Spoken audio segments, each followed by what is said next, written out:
Bonjour et bienvenue dans ce 5e épisode de notre podcast La Voix d'Or. Aujourd'hui, on va parler de cette petite phrase que notre mental aime bien nous dire, en tout cas il aime bien qu'on y croit, c'est « j'ai tout essayé et rien ne marche avec moi ». Cette phrase-là, moi je me la suis dite, je pense que tout le monde se l'a dit un jour, peu importe que ce soit dans le domaine spirituel ou dans n'importe quel domaine. Il y a toujours un moment donné où on se sent vraiment trop nul, pour rester poli.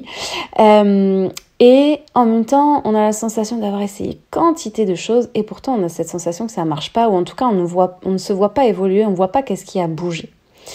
Et il faut savoir que quand on est dans cette posture, c'est vraiment un fonctionnement du mental qui se protège encore de choses qui sont profondes et blessées.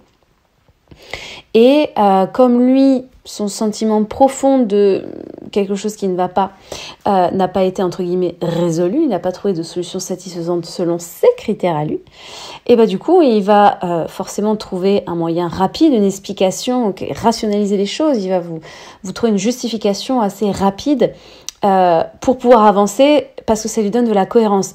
C'est parce que c'est tel thérapeute, il est nul, ça n'a pas fonctionné, ou il n'a pas su m'aider, ou il m'a abandonné, etc. Et du coup, ça devient une solution de facilité, on aime bien dire ça, mais c'est vraiment le cas, c'est-à-dire que le cerveau, il va vraiment utiliser quelque chose qui vient rationaliser, expliquer que pourquoi je suis toujours pas heureuse.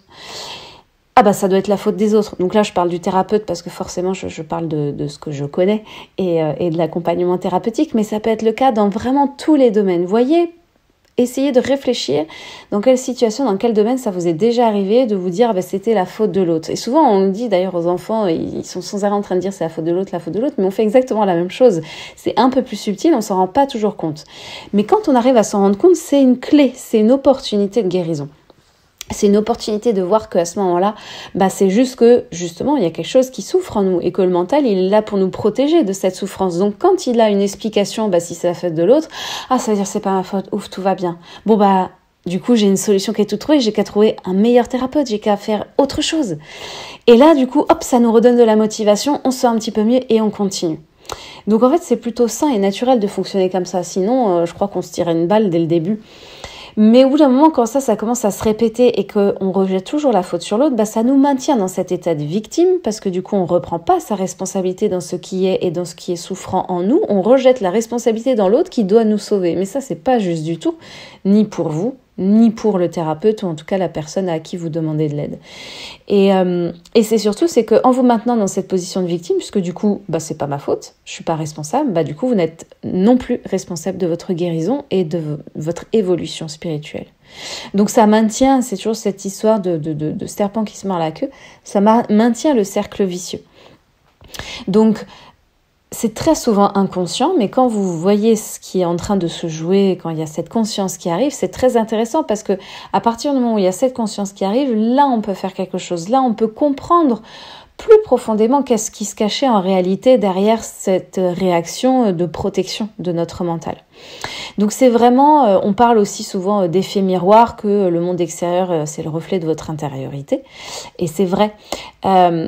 C'est pas les autres qui n'arrivent pas à vous aider, qui vous abandonnent ou qui sont bloqués par votre cas, qui n'y arrivent pas. En réalité, c'est soi-même en fait qui sait pas du tout comment s'aider et qui se sent bloqué. Encore une fois, ça aussi, la sensation de blocage, c'est une sensation du mental parce que c'est le mental qui a créé le blocage. Mais du coup, réfléchissez dans ces moments-là si c'est pas vous-même finalement qui vous êtes abandonné, qui ne vous êtes pas prise par la main. Tout simplement parce que c'était douloureux, et c'est ok. Mais pour commencer à sortir de ça, il faut reprendre sa responsabilité et se dire que non, j'ai aussi ma part à jouer là-dedans. Dans n'importe quelle relation, c'est 50-50. C'est pas l'un qui prend 100% et l'autre il laisse faire. Dans n'importe quelle relation, sentimentale, professionnelle, amicale, c'est 50-50. Donc le thérapeute donne ses 50%, il va vous donner tout ce qu'il ressent, c'est tous les outils, il va vous transmettre des choses, mais après, c'est pas lui qui va faire germer la graine à l'intérieur de vous. Donc, c'est vraiment important de pouvoir récupérer ce pouvoir intérieur, de prendre conscience qu'on était finalement dans une forme d'attente, que l'autre fasse pour soi, parce que finalement, en réalité, c'est nous-mêmes qui avons jeté l'éponge depuis bien, bien longtemps.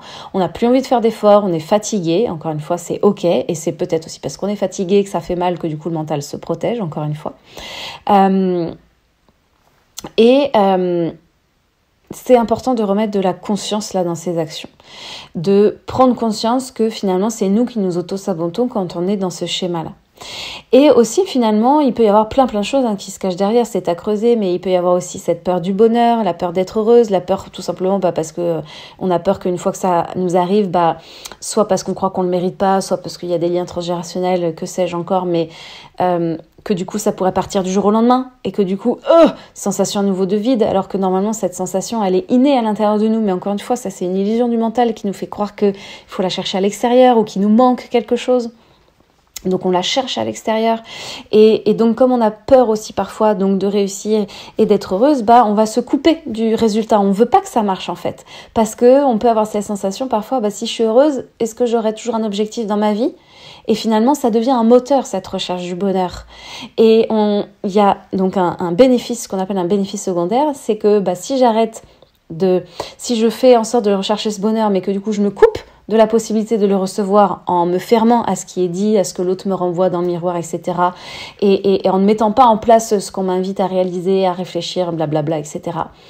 Et du coup, on n'est toujours pas heureuse et donc on se maintient dans « Ah, j'ai toujours quelque chose à rechercher ». Je sais pas si c'est clair, vous me direz. Mais il y a plein de choses qui peuvent se cacher derrière, donc c'est important et intéressant d'aller creuser un peu, de voir un peu ce qui se cache sous la surface. Mais très souvent c'est parce que nous-mêmes en fait on n'y croit plus, on croit plus en soi, et il y a une partie de nous qu'on n'écoute plus, et pourtant c'est bien celle-ci qu'il va falloir aller se reconnecter. Encore une fois, du coup c'est pour ça que le mental se met en place. Donc si vous voyez faire ce que je viens de décrire, dites-vous juste que ok, c'est très bien, c'est une bonne chose, parce que je suis en train de voir qu'il y a une partie de moi qui est blessée, que mon mental est en train de protéger, c'est tout ce que ça veut dire. Et donc s'il y a ça veut dire que c'est une opportunité de guérison et que je vais pouvoir aller voir après cette partie de moi qui me laissait. Soit je le fais en méditation parce que je suis capable d'y aller toute seule, soit je le fais par l'écriture, le journaling. Enfin, il y a plein de façons de se connecter à soi.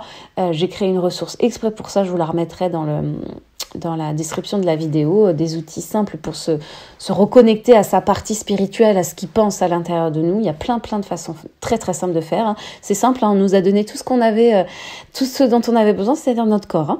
Mais voilà, parfois on a aussi besoin d'aide. Besoin d'être accompagnée. Moi, quand je fais ça, quand je me connecte à mon corps, que je vais voir les sensations pour voir qu'est-ce qu'elles ont à dire en utilisant le langage symbolique, il y a des fois j'y arrive, il y a des fois j'y arrive pas. Il y a des fois où la partie justement qui est en train de s'exprimer, ça me fait trop mal, le mental, il a pas du tout envie que je me connecte à ça, et du coup, qu'est-ce qu'il fait? Barrage. Et dans ces moments-là, ça donne, tiens, j'ai pas sorti la machine à laver. Ah, et si je devais faire ça? Et ou alors il dit, alors qu'est-ce que je pourrais bien voir? Et il essaye de réfléchir une image à voir alors que c'est censé venir spontanément. Bref. Donc moi aussi ça m'arrive, et je sais que quand c'est dans ces moments-là, soit c'est que c'est pas le bon moment encore, je suis pas encore prête, émotionnellement, spirituellement, mentalement, énergétiquement, je suis pas prête à accueillir cette partie. Pour le moment, j'ai encore besoin de ce temps de latence, de voir qu'il y a quelque chose, mais je ne peux pas encore m'immerger et traverser cette ombre. Soit peut-être que, et c'est là où les thérapeutes par exemple pour moi sont juste des accélérateurs, c'est que il y aura toujours le bon moment, la vie nous apportera toujours le bon moment pour y aller. Mais parfois un thérapeute, ça peut être un coup de pouce, un accélérateur, parce que lui il va venir rassurer le mental. En tout cas moi, c'est ma vision. Moi dans les séances, c'est pas moi qui fais. Moi je vous aide à réouvrir les portes et je viens rassurer votre mental quand il bloque, qu'il refait le barrage, qu'il bloque et qu'il n'arrive pas à voir ce qui va se passer. Moi je vous guide, je vous fais des propositions, je vous guide, je vous retransmets les mots, les sensations que je reçois. Et c'est ça permet de rassurer le mental et de réouvrir les portes à nouveau. Donc c'est comme pour moi un coup de pouce, un accélérateur à ce qui se passe déjà à l'intérieur de vous. Quand vous venez voir très souvent, on se rend compte qu'il y avait déjà là une opportunité de guérison. On va juste mettre un peu plus de lumière et accélérer le processus. Mais vous étiez déjà en train de guérir quelque chose. Donc voilà, si en tout cas vous ressentez que pour le coup il y a peut-être besoin d'être accompagné sur certaines thématiques, on peut aussi s'appeler et du coup discuter de ce qui se passe pour vous, de vos problématiques, de vos besoins, qu'est-ce qui est en train de se répéter chez vous. On peut en discuter de vive voix et moi ça me permettra de voir si effectivement si je suis la bonne personne pour vous aider et aussi de quelle façon, parce que j'ai plein de services différents pour pouvoir vous accompagner. Donc Peut-être que vous aurez juste besoin d'un soin énergétique, peut-être d'une guidance ou plutôt un accompagnement thérapeutique. Voilà, ça dépend vraiment des personnes, ça dépend de l'engagement du moment qu'on a envie d'y mettre aussi. Donc ça, c'est quelque chose qu'on peut discuter aussi par téléphone. L'appel, il est offert, bien évidemment, donc il n'y a pas d'engagement. Donc voilà, mais dans tous les cas, la clé, c'est vraiment d'aller écouter l'intérieur, toujours. D'aller écouter son corps, d'aller écouter ses cellules, d'aller écouter son cœur. Et il y a plein de pratiques différentes pour ça. Tous les outils se valent, il n'y en a pas un qui est meilleur que l'autre. Tous les chemins mènent à Rome, mais ce que vous pouvez retenir, c'est ok, pourquoi je réagis comme ça? Toujours ce fameux pourquoi, c'est quoi l'intention de départ? Se remettre en question, prendre conscience que le mental, il nous met dans une forme d'illusion. Il n'a qu'une partie de la vérité, mais il ne détient pas la vérité totale. Et si on fusionne avec ses pensées, on croit ce qu'il est en train de dire et on croit que c'est la seule vérité et c'est ça qui nous bloque parce que ça nous empêche de voir toutes les autres possibilités. Et en général, la guérison, elle se cache dans l'illimité, en fait, dans toutes les autres possibilités. Et parfois, il nous fait croire aussi qu'on a besoin de l'autre, qu'on ne peut rien faire seul. C'est pour ça que je vous propose aussi d'aller découvrir cette ressource que je vous propose, alors je l'ai appelé le semainier d'éveil parce que je suis les jours de la semaine. C'est pour vous rendre compte que vous avez toutes les clés en vous et que vous avez tous les outils à votre disposition pour le faire aussi, vous, en tout cas pour amorcer quelque chose, pour démarrer. Et comme je vous l'ai dit, il y aura des fois où vous sentirez bloqué par le mental et c'est ok. Et c'est là où vous aurez besoin d'aide. Mais il y a plein de choses que vous pouvez faire seul et ça demande vraiment pas grand chose à part juste de se prendre par la main et d'oser le faire. Et ça, ce moment de oser le faire, ça nous appartient. Il n'y a pas de meilleur moment que celui que vous choisirez. Donc, je sais que souvent on se culpabilise, on dit que si j'avais su, je l'aurais fait avant. Bah oui, mais non, en fait. Si effectivement vous aviez été prête avant, effectivement vous l'auriez fait. Bon voilà, ça mériterait encore un autre podcast. Mais voilà, vous n'avez pas toujours besoin de quelqu'un d'extérieur à vous-même pour évoluer. Vous n'avez que besoin de vous. Les thérapeutes, mais même parfois une discussion avec une amie. Ça va juste éclairer quelque chose à l'intérieur de vous, mais après c'est vous qui faites le job, sans parfois vous en rendre compte aussi. Donc c'est vraiment important de replacer aussi les 50% dans une relation, de voir ce jeu d'effet miroir, de voir que très souvent on rejette la faute sur l'autre, la responsabilité. Et l'idée c'est de reprendre ces 50% dans la responsabilité de la relation de ce qui se joue et s'occuper de ces 50% et l'autre s'occupera de ces 50%. Voilà, j'espère que quelque chose dans ce message vous aura parlé, aura éclairé quelque chose. Pour moi, c'est l'objectif quand je vous parle ici, c'est d'éclairer l'intérieur de vous, vous aider à traverser vos ombres et atteindre votre propre lumière. Et donc, je vous encourage à aller voir les ressources, les liens que je mettrai dans la description si ça vous a parlé et si vous avez envie d'aller un peu plus loin dans le processus. Merci par avance pour votre écoute et je vous dis à très bientôt pour un prochain podcast.